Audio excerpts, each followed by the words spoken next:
Nagaa keessanii baga nagaan dhuftanii gara chaanaalii koo warri haaraa taatanii subscribe gochuudhaan maatii ta'a. Akkasumas mallattoo notificationii tuqaatii viidiyoo haaraa isin gadhiisu akka dafee isinitti qaqqabu gochuu hin dandeessu. Kan na wajjin turtanis hedduu galatoomaa baga nagaan dhuftanii. Egaa har'a kan hojjennu buuphaa yookiin hanqaaquu kiillee kuduraa adda addaa wajjin goonee hojjenna. Kana fakkaata. Egaa wanta na barbaachisu asitti dhiyeesseera akka argitanitti. Shunkurtaa tokkoon qabaa, shunkurtaa yookiin qullubbii, qaaraa tokkoon qabaa, kaarotii tokkoon qabaa, tiimaatimii qabaa. Keelii raafuu isa keelee jedhamu isan fayyadamaa. Akkasumas jinjibila nan fayyadamaa, hanqaaquu nan fayyadamaa. Isaanii godhee nan hojjedha jechuudha. Egaa kuduraa nyaachuun nu barbaachisaa, fayyaa keenyaa fi faayidaa guddaa qaba. Keeliin kuni waan baay'ee qaba, faayidaa guddaa qaba. Qaama keenyaa fi kaanserii akka nun qabanneefaa godhaa. Akka gogaa bareedaa akka qabaannu nu godhaa. Waan baay'eedhaaf nu gargaara, garaa namaa laaffisa. Kanaaf nyaachuun isaa baay'ee gaariidha. Egaa amma gara jiruu isaatti hin deema. Qullubbii yookiin shunkurtaa koo akkas murmuree zayitii jalqaba akkasumatti nan waaddaani. Isa booddee zayitii kan dabala.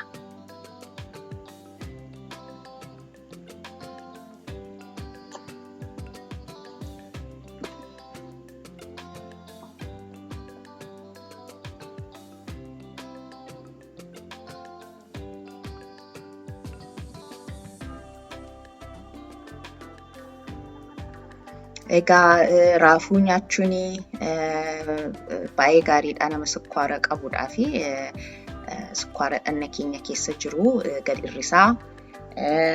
Akkasumas pootaasiyemii baay'ee wanta qabuu fi onneedhaa fi gaariidha. Akkasumas immoo lafee keenya hin jabeessa. Kanaaf raafuu nyaachuun gaariidha. Egaa biyyatti raafuun nyaata hiyyeessaati jedhama. Garuu faayidaa guddaa qaba. Egaa amma akka argitanitti jinjibila murmureettan naqee jinjibila fal'aana isa guddaa tokkottan naqee. Egaa jinjibillis baay'ee gaariidha fayyaadhaa fi si'a dhukkuba nu qabatu fa'aa akka dhukkubni dhagna keenya keessa akka dhagni keenya falmee akka baasu nu godha. Akkasumas jarmii fa'aa hin ajjeesaa. Gara biraa immoo dingata yoo kaanseriin fa'aa dhagna keenya keessa uumame akka hin baay'anne nu gargaara jechuudha. Innis faayidaa guddaa qaba. Egaa xinnoo ishee erga bisheessee booddee immoo akka argitanitti kaarotii isa sila argitanii daakeetanii ittan naqe. Egaa kaarotiinis faayidaa guddaa qaba. Inni immoo ija keenyaaf baay'ee gaariidha. Rifeensaafis baay'ee gaariidha. Taansee immoo tiimaatimii tokko murmureettan dabale.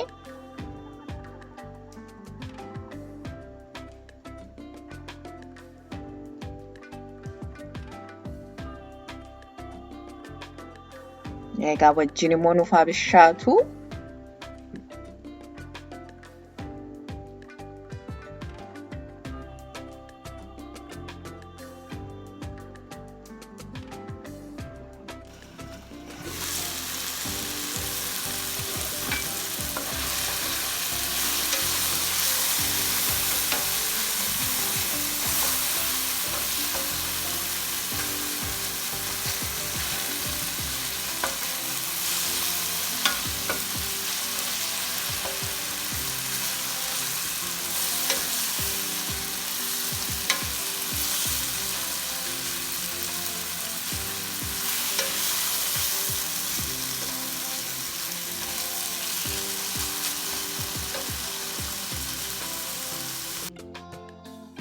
Tole egaa akka sammanuu bishaateera. Raafuu baala lama caalaan ittiin dabalu murmuree miccee murmuree ittiin dabala jechuudha.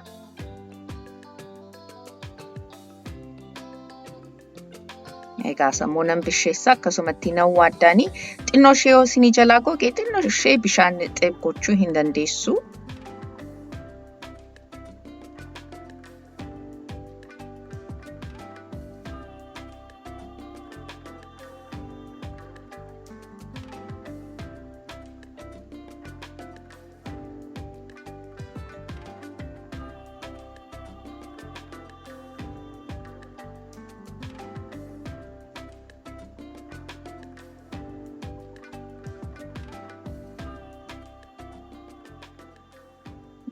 Waadamaa jira akka gaariitti bishaachaa jira.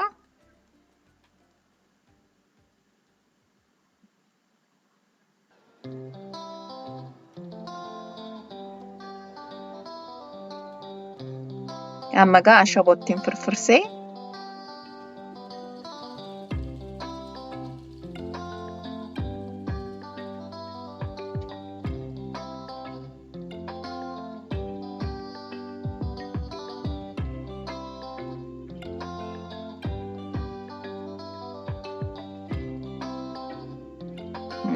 abishaatu gaa.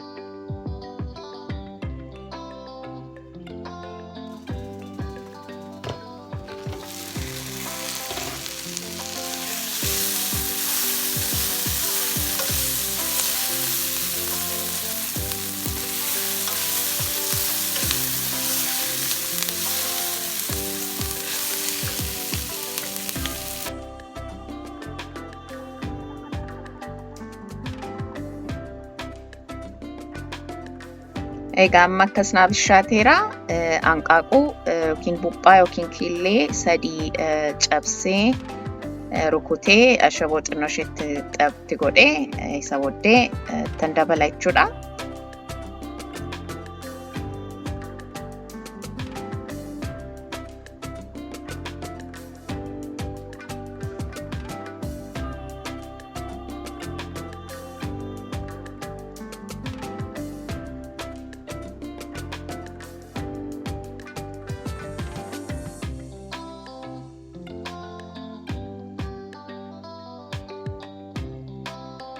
Tole egaa akkasii nu bishaatu qaaraa sila argitanii ija isaarraa baasee akkas murmuree ittiin dabala. Isa booddee egaa akka badaa akka goguun barbaadu dafee nan baasaanii egaa xarapheezaatti wal agarraa. Egaa na wajjin tura.